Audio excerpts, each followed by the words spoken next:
Hello dear students, આજે આપણે ફંક્શનના એક મહત્ત્વના ટોપિક ઓફરિંગ સજેશન અથવા તો ઓફરિંગ એડવાઇસને ભણવાનું છે. ઓફરિંગ સજેશન આ શબ્દ તમારે આવી ગયું છે. સજેશન એટલે થાય સૂચન અને એડવાઇસ એટલે થાય સલાહ. સજેશન એટલે શું થશે? સૂચન. એડવાઇસ એટલે થાય સલાહ. તમને બધાને ખબર છે સલાહ અને સૂચનની અંદર કયા કયા કંજક્શન આવે. જો કે અહીંયા સામે જ તમને આપેલા છે, પણ એના પહેલાં હું તમને થોડુંક લખાવી દઉં. લખો, જ્યારે કોઈ વ્યક્તિ કે વ્યક્તિઓને, કોઈ વ્યક્તિ એટલે કોઈ એક વ્યક્તિ, બરાબર? જ્યારે કોઈ વ્યક્તિ કે વ્યક્તિઓને કોઈ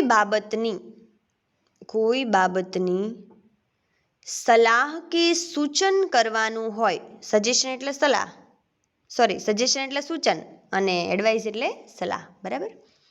જ્યારે કોઈ વ્યક્તિ કે વ્યક્તિઓને કોઈ બાબતની સલાહ કે સૂચન કરવાનું હોય ત્યારે આ વાક્ય રચનાનો ઉપયોગ થાય છે. આ વાક્ય રચનાનો ઉપયોગ થાય છે. અથવા તો એમ પણ તમે લખી શકો, સલાહ કે સૂચન કરવા માટે આ ફંક્શનનો ઉપયોગ થાય છે. હવે માનો કે તમને identification of function, completion of sentence, responding sentence આમાંથી કોઈ પણમાં તમને એવું કહેવામાં આવેલું હોય, બરાબર, કે ઓફરિંગ સજેશન, ઓફરિંગ એડવાઇસ, તો એમાં 3 જ કંજક્શન આવશે અને એ છે શુડ, ઓટ ટુ અને હેડ બેટર. હવે જો અહીંયા તમને કૌંસમાં આપેલું છે suggestion, stronger suggestion, the strongest suggestion. Degree આપણે ભણ્યા છીએ, આપણને આઈડિયા આવી જવો જોઈએ, બરાબર, કે સામાન્ય સલાહ કે સૂચન માટે શુડનો ઉપયોગ થાય, એનાથી વિશેષ કંઈ હોય તો ઓટ ટુનો ઉપયોગ થાય, અને સૌથી વધારે સલાહ આપવાની હોય કે સૂચન આપવાનું હોય, બરાબર, તો એમાં શેનો ઉપયોગ થશે? Had better. The strongest suggestion સૌથી વધારે જ્યારે કહેવાનું થતું હોય ત્યારે સામાન્ય બાબતની અંદર શુડ, એનાથી વધારેમાં ઓટ ટુ, અને સૌથી વધારે આપણને એવું લાગે કે આમાં કેવું જ પડે એમ છે તો એની અંદર હેડ બેટર. હવે આ ત્રણેયની એક ખાસિયત છે કે આ ત્રણેય પછી શું આવે તો ક્રિયાપદનું મૂળ રૂપ આવશે. યાદ રાખજો, આ ભૂલાય નહીં, બરાબર છે? શુડ હોય, ઓટ ટુ હોય, હેડ બેટર હોય, કમ્પલસરી એના પછી ક્રિયાપદનું મૂળ રૂપ આવશે ફંક્શનની અંદર. આ ફંક્શન આમ તો જો કે તમને શુડ આવડતું જ હશે. શુડ તમારે લગભગ આવતું હશે 9th 10thમાં. 11th વાળાને માટે કહું છું. 12th વાળાને લગભગ આ ફંક્શન ચાલી ગયું હશે 11thની અંદર, એટલે એને પણ આવડતું હશે. પણ જો ન આવડે તો એકવાર એ લોકોને રિવિઝન થઈ જશે, અને જે નથી ચાલ્યું એને સમજાઈ જશે, બરાબર છે? Should, ought to, had better, આ ત્રણેયની પછી ક્રિયાપદનું કયું રૂપ આવશે? મૂળ રૂપ. હવે આપણને પ્રશ્ન એ થાય કે હવે આઈડેન્ટિફિકેશન ઓફ ફંક્શનની અંદર આપણને બધાને ખબર છે આઈડેન્ટિફિકેશન ઓફ ફંક્શન તો સાવ સરળ છે, કારણ કે એમાં તો તમને આખું વાક્ય આપેલું જ છે. માત્ર ને માત્ર તમારે એની અંદર આપેલા કંજક્શનથી ઓળખ કરવાની છે કે આ વિધાન કે આ ફંક્શનનું છે. અને કંજક્શન જો યાદ હોય તો એમાં તો કાંઈ વાક્ય રચનાને યાદ રાખવાની જરૂર છે નહીં, બરાબર છે? એમાં તો તમને તરત આવડી જશે, કંજક્શન આવડતા હશે એટલે તરત. હા, કન્ફ્યુઝન અમુકમાં રહેશે.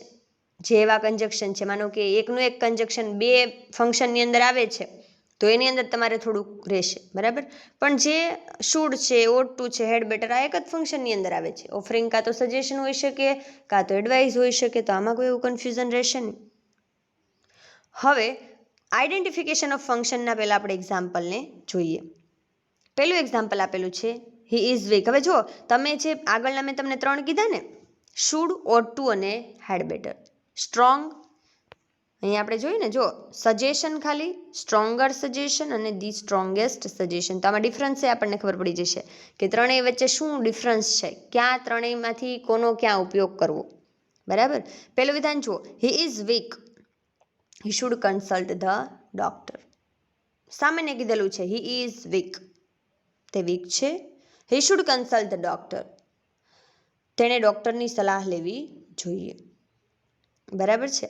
હવે જો બીજું વિધાન, he has been ill for a week, 1 અઠવાડિયાથી તે વીક છે. અને ત્રીજું વિધાન, ફોર લાસ્ટ મંથ, ગયા મહિનાથી. ત્રણેયમાં તમને સમજાય છે? આમાં સામાન્ય વિધાન આપેલું છે, આમાં એનાથી વધારે છે, અને આમાં એનાથી પણ વધારે. હવે એનાથી વધારે એટલે મહિના પછી વર્ષ આપેલું હોય એવી ગણતરી નહીં કરતા હો પાછા. પહેલાં અઠવાડિયું આવે, પછી મહિનો આવે ને પછી વર્ષ આવે, એવી ગણતરી અહીંયા થશે નહીં. વાક્યનો ભાવાર્થ આપણે સમજવાનો છે કે કંઈક વધારે આપણને કહેવા માંગે છે, તો એની અંદર આપણે હેડ બેટરથી એને સલાહ કે સૂચન આપીશું. કંઈક ઓછું છે, આપણને સામાન્ય લાગે છે, તો એની અંદર આપણે ought to થી એને સલાહ આપીશું. અને સાવ સામાન્ય એવું લાગે છે કે જેમાં કરે તો પણ ચાલે, ન કરે તો પણ ચાલે, તો એની અંદર shouldનું આપણે shouldથી સલાહ આપીશું.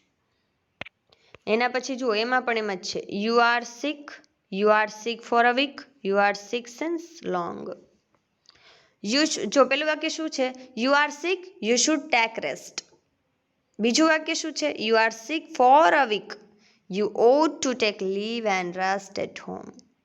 એન્ડ થર્ડ સેન્ટેન્સની અંદર you are sick since long, you had better take leave and consult the doctor immediately.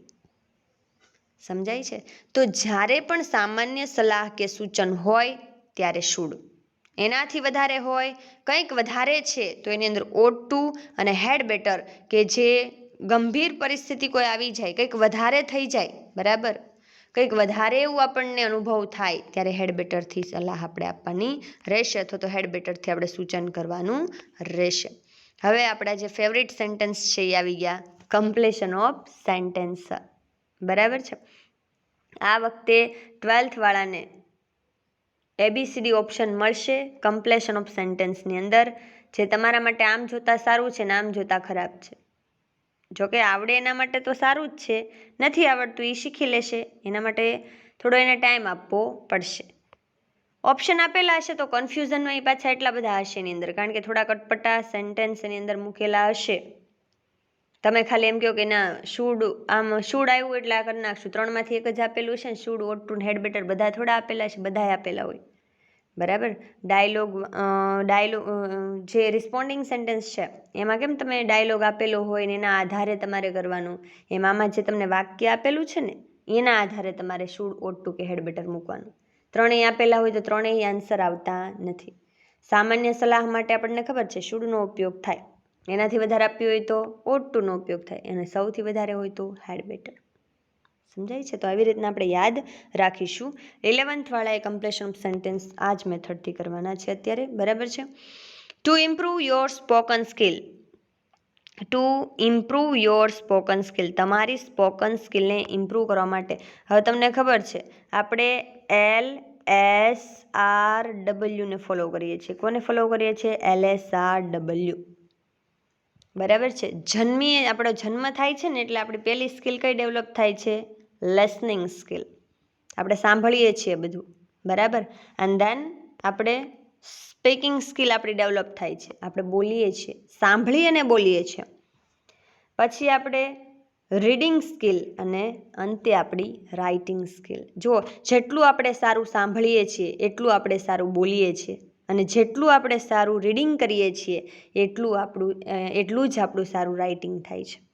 એટલે આપણી આખી જે બધી સ્કિલ છે એ કોના ઉપર ડિપેન્ડેડ છે? તો LSRW ઉપર, બરાબર છે? LSRW. તમે કેટલું સારું લિસન કરો છો એના આધારે તમે એવું સારું બોલી શકો છો. સારું બોલો છો એના પછી તમે વાંચો છો જો સારું, તો એનાથી તમારી કઈ સ્કિલ વધારે પડતી ડેવલપ થાય? કારણ કે જેટલું તમારામાં નોલેજ હશે, નોલેજ જેટલું પણ તમારામાં હશે એનાથી તમે જે છે એ સારું એવું રાઇટિંગ કરી શકશો.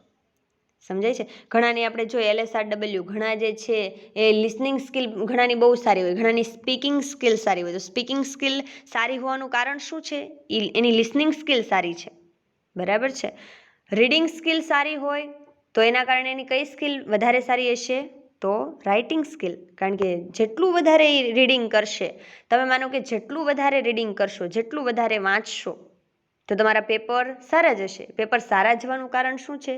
તમે રીડિંગ કર્યું છે એ. નોલેજ જેટલું તમારામાં હશે એટલું તમે એને જે છે એ વર્ણવી શકશો તમારી રાઇટિંગ સ્કિલમાં, બરાબર છે. તો આ ખૂબ આપણા જીવનની અંદર ખૂબ મહત્વની ભૂમિકા ભજવે છે LSRW. To improve your spoken skill, તમારે હવે ઘણીવાર જુઓ આપણી સ્પોકન સ્કિલ આપણી મધર ટંગ ગુજરાતી હોય, બરાબર, તો અધર ટંગની અંદર આપણે ઇંગ્લિશ હોય, તો આપણે શું કરીએ છીએ, બોલીએ તો છીએ ઇંગ્લિશ, પણ જેટલું સારું બોલવું જોઈએ, ફ્લુઅન્સી જે હોવી જોઈએ એ આપણે આવતી નથી. તો એને ઇમ્પ્રૂવ કરવા માટે શું કરવું જોઈએ? તો એક જ રસ્તો છે, સ્પોકન ઇંગ્લિશ ક્લાસને જોઈન કરવા જોઈએ, બરાબર છે. તો હવે સામાન્ય કરવા જોઈએ, આપણે તો આપણે ઇમ્પ્રૂવ કરવી છે, બરાબર છે. તો શુડમાં તો કેવો ભાવ છે, કરો તો પણ ચાલે અને ન કરો તો પણ ચાલે, તો આપણે શેનાથી વાક્ય કહેશું? ought to થી. સમજાય છે? તો જુઓ, to improve your spoken skill, તમારી સ્પોકન સ્કિલને ઇમ્પ્રૂવ કરવા માટે આપણે કહીશું યુ, કારણ કે અહીંયા કોઈ કર્તાનો સંદર્ભ, જો કર્તાનો સંદર્ભ એવો કોઈ ચોક્કસ આપેલો નથી, એટલે યુ થી આપણે કહીશું you ought to join the spoken English classes. બરાબર છે. આપણી સ્પોકન સ્કિલને ઇમ્પ્રૂવ કરવા માટે આપણે શું કરવું પડશે? તો આપણે એને શું સલાહ આપશું? એને આપવાની છે. જો તમારી સ્પોકન સ્કિલને ઇમ્પ્રૂવ કરવા માટે તમારે સ્પોકન ઇંગ્લિશ ક્લાસીસને જોઈન કરવા જોઈએ. સમજાય છે? એના પછીનું વિધાન, Hiten has habit of smoking too much. Habit of smoking, ધૂમ્રપાન કરવાની ટેવ, વધારે પડતું દર્શાવવામાં આવ્યું છે ટુ મચ, બરાબર. તો એને આપણે શુડથી સલાહ આપશું? ના. ought to થી આપશું? નહીં, કારણ કે જ્યારે વધારે પડતું આવે, અતિશય આવી જાય, સૌથી વધારે, ત્યારે આપણે હેડ બેટરથી સલાહ આપીશું, બરાબર. તો શું આપણે હિતેન માટે સર્વનામ શું આપીશું? હી હેડ બેટર. હેડ બેટર પછી શું આવે? સોરી, હી હેડ બેટર ક્રિયાપદનું મૂળ રૂપ આવે ને, એટલે અહીંયા મૂકીશું અટકાવવા માટે સ્ટોપ, છોડી દેવું જોઈએ, અટકાવી દેવું જોઈએ, આપણે કહીએ ને smoking. He had better stop smoking. Divya is careless. Divya careless છે, તો આપણે એને શું કહીશું? કે એને કેરફુલ થવું જોઈએ ને, સામાન્ય સલાહ છે. કેરલેસ છે, કેરફુલ થવું જોઈએ, આપણે સામાન્ય કહેતા હોય. ઘરે જુઓ, આપણે ભાઈ બહેન હોઈએ તો એની અંદર આપણને જોવા મળે કે કોઈ કેરલેસ હોય, કોઈ વધારે પડતા કેરફુલ હોય, બરાબર. તો પપ્પા શું કહે છે કે તારે કેરફુલ બનવું જોઈએ, બરાબર. તો એ સામાન્ય સલાહ છે. તો અહીંયા શું આપણે કહીશું? She should become careful. એના પછીનું, નિધિ ઇઝ લેઝી. લેઝી આપણે કોને કહીએ? આળસુ વ્યક્તિ કોને કહીએ? કામમાંથી છટકે એને, કામ ટાઈમ ટુ ટાઈમ કરે નહીં એને, બરાબર. એટલે થોડુંક કંઈક વધારે આપણે કહીએ છીએ ને. લેઝી આપણે ત્યારે જ કહીએ, એકવાર કામ ન કર્યું હોય તો આપણે એને લેઝી નથી કહેતા, બરાબર. લેઝી ક્યારે કહીએ છીએ? કે જ્યારે એ વારંવાર કામમાંથી છટકતા હોય, કામ કરવાની આળસ હોય વધારે પડતી, ત્યારે એને આપણે આળસુ કહેતા હોય, બરાબર છે. તો અહીંયા આપણે શું કહીશું? ought to થી એને સલાહ આપશું. તો શું આપણે આપશું? જુઓ, શી ought to start working. She ought to start working. એના પછીનું, Bhumi does not pay attention to what the elders say. Elder એટલે શું થાય? મોટા, વડીલો, બરાબર. હવે એલ્ડર જે કહે છે એની સલાહમાં, અથવા તો એલ્ડર જે કહે છે એમાં ભૂમિ ધ્યાન આપતી નથી. એલ્ડર શું કહે છે એમાં ભૂમિ ધ્યાન આપતી નથી, મીન્સ કે એલ્ડર જે આપણા વિશે કહે છે એમાં Bhumi does not pay attention to what elders say. વડીલો શું કહે છે એમાં ભૂમિ ધ્યાન આપતી નથી, બરાબર છે. તો હવે એની અંદર શું આવશે? આપણે એને શું કહેશું? ઘણીવાર તમે જોતા હશો કે અમુક પેરેન્ટ્સ જે છે એના બાળકોને સલાહ આપતા હોય તો એ ફોલો ન કરતા હોય, બરાબર છે. તો આપણે એને શું કહીએ? કે તમારે તમારા પેરેન્ટ્સની જે એડવાઇસ છે, જે સલાહ છે, એને તમારે શું કરવી જોઈએ? તો ફોલો કરવી જોઈએ, બરાબર છે. તો આપણે આને શું કહીશું? જુઓ, ભૂમિ માટે અહીંયા આપણે ભૂમિ માટે આપણે વાપરીશું શી, બરાબર. શી શુડ સામાન્ય સલાહ, એને પછી ફોલો કરવી તો આપણે એમ ન કહીએ તાર ફોલો જ કરવી જોઈએ, બરાબર. એને કરવી હોય તો કરે, આપણે તો એક સામાન્ય સલાહ જે છે એ બેસ્ટ ફ્રેન્ડ તરીકે આપણે એને આપીએ છીએ, બરાબર. તો she should follow their advice. એના પછીનું કમ્પ્લીશન ઓફ સેન્ટેન્સની અંદર વિધાન, Sheetal has a habit of eating too much. Sheetal has a habit of eating too much. તો હવે અહીંયા ટુ મચ વાળું સેન્ટેન્સ આવ્યું, પણ આ પહેલું અને આ સેન્ટેન્સની અંદર બંને વચ્ચે જુઓ તફાવત છે. આને વધારે પડતા જમવાની ટેવ છે, જ્યારે પહેલાંને સ્મોકિંગની હતી, જે સારી નથી, બરાબર છે. તો હવે આને આપણે ought to થી આપી શકીએ ને સલાહ, તો આને આપણે શું કહીશું જુઓ, શી ought to control Har diet. જો ડાયટને કંટ્રોલ કરી દે તો આ શક્ય પણ છે ને, આમાં કાંઈ હેડ બેટરની જરૂર નથી. ought to થી નહીં આપણે આપી શકીએ, પણ શુડથી ન આપી શકીએ. ought to થોડીક આપણે વધારે એને સલાહ આપવી પડે, કારણ કે she has a habit of eating too much, તો આપણે શું કહીશું, she ought to control her diet. Kavya's handwriting is very bad. Very bad શબ્દ વપરાણો છે, બરાબર છે. શુડથી સલાહ અપાય નહીં, તો શેનાથી આપવાના, ought to થી, બરાબર. તો શું આપણે આપીશું, શી ought to write much to improve it. She ought to write much. જો તમારી રાઇટિંગ સ્કિલ સારી ન હોય, બરાબર, તમે સારું એવું તમારા રાઇટિંગ ન સારા હોય, તો આપણને શું કહે છે કે તમે લખો, જેટલું તમે વધારે લખશો એટલું તમારી રાઇટિંગ જે છે એટલે તમારા રાઇટિંગ સુધરશે, બરાબર છે. એના પછીનું, Renuka was not good at maths. Renuka મેથ્સમાં સારી નથી. સારી નથી મીન્સ કે નબળી છે, વીક છે, હોશિયાર નથી, બરાબર છે. એનું મેથ્સ કેવું છે, નબળું છે. તો આપણે એને શું કહીશું, મેથ્સ નબળું હોય તો આપણે એને કહીશું કે ભાઈ એક્ઝામ્પલ સોલ્વ કરવા પડે, વધારે પ્રેક્ટિસ કરવી પડે. પ્રેક્ટિસ જ તેનો બેસ્ટ જે છે ઓપ્શન છે. તો આપણે એને શું કહીએ, શી, સામાન્ય સલાહ નહીં આપીએ, કારણ કે અહીંયા આપણે કીધું છે was not good. Not good એવો શબ્દ આપણે વાપરેલું છે, એટલે ought to નો આપણે ઉપયોગ કરીશું. શી ought to practice more. She ought to practice more. એના પછી, mister Bhatt is tired. Mister Bhatt થાકેલા છે, બરાબર છે. તો હવે આપણે એને શું કહીશું, મિસ્ટર ભટ્ટ માટે આપણે શું વાપરીશું, હી શુડ ટેક રેસ્ટ. તેણે આરામ કરવો જોઈએ. જો અહીંયા થાકેલા છે એવું સામાન્ય કીધેલું છે, અહીંયા હેડ બેટર ન આવે, ખાસ વિધાનને સમજજો. અહીંયા હેડ બેટર આવે નહીં, અહીંયા શું આવે, શુડ જ આવે. તો આ થઈ ગયા આપણા કમ્પ્લેશન ઓફ સેન્ટેન્સ. હવે આપણે આવીએ છીએ રેસ્પોન્ડિંગ સેન્ટેન્સની અંદર. Asha said, I want to go USA for higher study. હવે શીતલ એને શું કહેશે જુઓ, તો અહીંયા તમને ABCD ઓપ્શન આપેલા છે. પહેલાં તો આપણે એ જોવાનું કે શુડ, ought to અને હેડ બેટર. હવે કેમ જોવાનું, તો આ બધા એક્ઝામ્પલ અહીંયા હું તમને કૌંસમાં આપ્યું નથી, પણ અહીંયા હું લખી નાખું છું. અહીંયા શું આપેલું હશે, ઓફરિંગ સજેશન અથવા તો એડવાઇસ, બેમાંથી એક કોઈ પણ આપેલું હશે, બરાબર. તો આપણને ખ્યાલ જ આવી જવો જોઈએ કે આવું ફંક્શન અહીંયા તમને આપેલું હશે કૌંસમાં લખેલું. તમારે શું ધ્યાન રાખવાનું છે, તમને ખબર છે. પહેલાં આપણે શું યાદ રાખવાનું, રિસ્પોન્ડિંગ સેન્ટેન્સ આવે એટલે આપણે યાદ રાખવાનું આમાં કંઈ શુડ આપેલું છે, ought to હેડ બેટર સિવાયના વિધાન કંઈ દેખાય તો હા, તો જો શુડ એક આમાં જ આપેલું છે, પછી બીજા વિધાનમાં છે નથી, ત્રીજામાં છે નથી, ચોથામાં છે નથી, તો આ ત્રણમાંથી કોઈ આવે જ નહીં. તો આન્સર શું આવે, you should pass the IELTS with more than 6 bands. સમજાય છે. બીજું વિધાન, Tushar said, I haven't got my licence sir.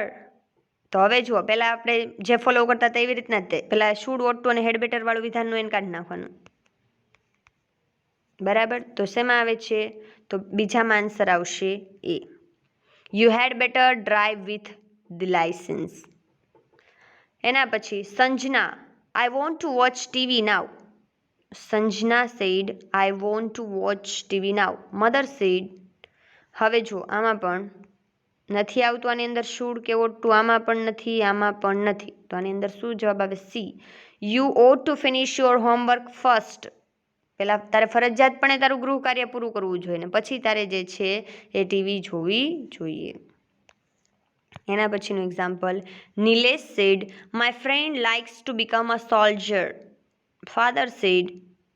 હવે જુઓ, પહેલામાં should ought to had better છે? ના. બીજામાં છે? પહેલામાં નથી આપેલું, બરાબર છે. બીજામાં હા છે, ત્રીજામાં નથી, ચોથામાં પણ નથી. તો આની અંદર આન્સર શું આવશે? બી. બીમાં આન્સર શું છે? જુઓ, he had better join NCC during the school days. એના પછીનું, Kinjal said I have severe pain in my teeth. તો હવે આપણે ડેન્ટિસ્ટ સેડ, એની અંદર શું આવશે? જુઓ તો પહેલામાં નથી, બીજામાં અધરવાઇઝથી છે એટલે તો રિઝલ્ટનું થઈ ગયું. શુડ અહીંયા આપેલું છે, અહીંયા નથી, એટલે પાંચમામાં સી આન્સર આવશે. છઠ્ઠું, Heli said I am not a professional singer but I like to sing. પહેલામાં જો ઇનફ આવ્યું એટલે આ તો રિઝલ્ટનું છે એટલે આઈ નો આવે. એઝ ઇફ સપોઝિશન થઈ ગયું. બેટર ધેન તો આવે નહીં, હેડ બેટર આવશે. તો you had better join the music classes. સમજાય છે? એના પછી Abhik said I can't speak on the stage sir, teacher said. હવે જુઓ, પહેલાં તો શુડ ઓટ ટુ વગરના કાઢી નાખવાના, આ નો આવે. આ પણ એઝ ઇફ વાળું આવશે નહીં. અહીંયા સચ ધેટ વાળું છે, એ પણ ન આવે. તો you should not have any fear while speaking on the stage, એટલે એ આન્સર આવશે. હવે જો ઘણીવાર કન્ફ્યુઝન માટે તમને should ought to had better વાળું ન આપેલું હોય વિધાન, ઘણીવાર અમુક ક્વેશ્ચન એવા જે છે એ તમને મળશે કે જેની અંદર તમને શુડ એ નથી આપેલું, ઓટ ટુ નથી આપેલું ને હેડ બેટર એ નથી આપેલું, બરાબર. એવું વિધાન કદાચ તમને આપવામાં આવે તો પછી એ સલાહ દર્શાવે છે કે નહીં એ જોવું. જો કે એવા આવશે નહીં તમારા એક્ઝામની અંદર, should ought to had better વાળા જ આવશે.